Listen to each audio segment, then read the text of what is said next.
Allah subhanahu wa ta'ala tells us in the Quran, اعلموا أنما الحياة الدنيا لعب ولهو وزينة وتفاخر بينكم وتكاثر في الأموال والأولاد. Know that the life of this world is play, amusement. You know what's very interesting about this ayah? Is when you break down this ayah, from Surah Al-Hadid, you find that this ayah is a chronological timeline of our life in this world, of the things that matter most to us in this world. Because when we first come into this life, what's the most important thing to us as a child? It's play. If you want to get a present for a little child and you drop $1,000 on an Armani suit, they're really not going to care. But if you spend 50 cents on a rattle, they'll be happy. And this is because what matters most when you first come into this dunya is just, I want to play. لعب. اعلموا أنما الحياة الدنيا لعب ولهو. And then you get a little bit older and now you're kind of like in late elementary, middle school. And now the most important thing to you, anyone who has people in that age, any children in that age group, what's their favorite thing to say? I'm bored. And the reason for that is because at that age, they want to be entertained, constantly stimulated and entertained. And that's because at that point, the most important thing to them is entertainment, amusement. This is called lahu in the Quran.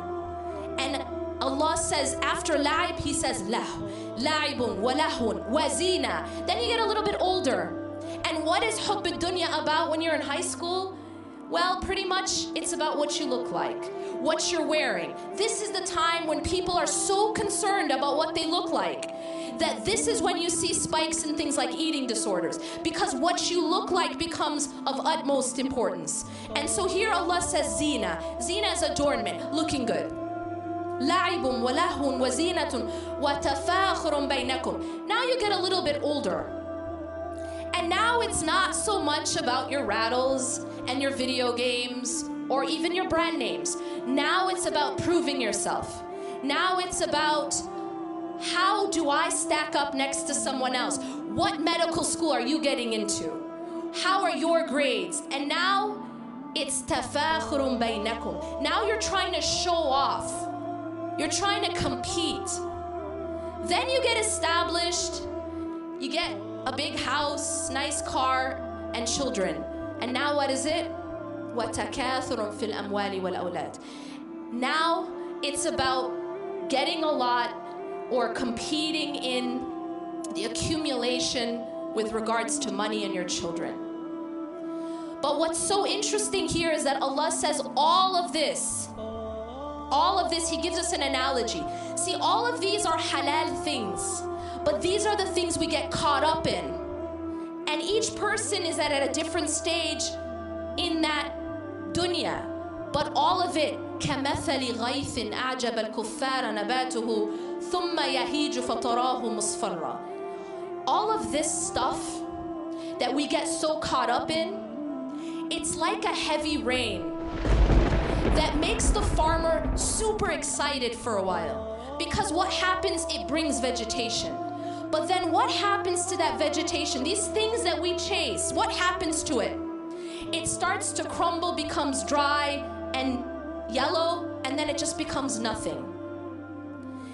Allah subhanahu wa ta'ala is teaching us that the life of this world isn't meant to be chased. It isn't meant to be loved in that way. And when you take hubb ad-dunya and you fill your heart with it, it actually causes all types of other spiritual diseases. The second disease, which actually comes out of hubb ad-dunya, is the disease of envy. The disease of envy is destroying our body as an ummah. And now we have social media, right? So that we can really express this disease. And the reason why we have the disease of envy is because we have lost focus of what matters most. And so our competitions and our comparisons are all about dunya.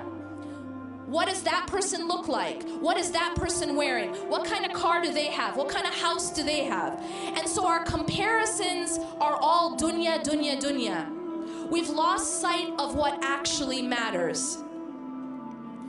And what is the cure for these diseases? Well, the first disease of hubb ad-dunya. The disease of hubb ad-dunya is to refocus on the final home. I mentioned this earlier. Every single one of us are moving.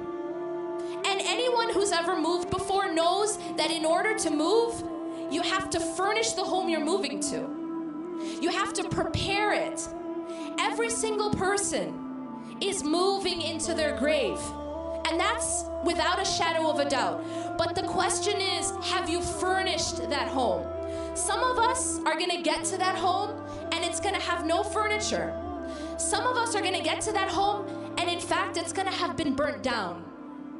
And so the question becomes not whether or not we're moving, it's how does our home look once we get there? And so the cure to hubb ad-dunya is what Allah subhanahu wa ta'ala says, Ya ayyuha alladhina amanu taqullaha wal tandur nafsum ma qaddamat lighad wattaqullah. O you who have believed, have taqwa of Allah, be conscious of Allah, and let everyone know, let everyone be aware of what they're putting forth for tomorrow.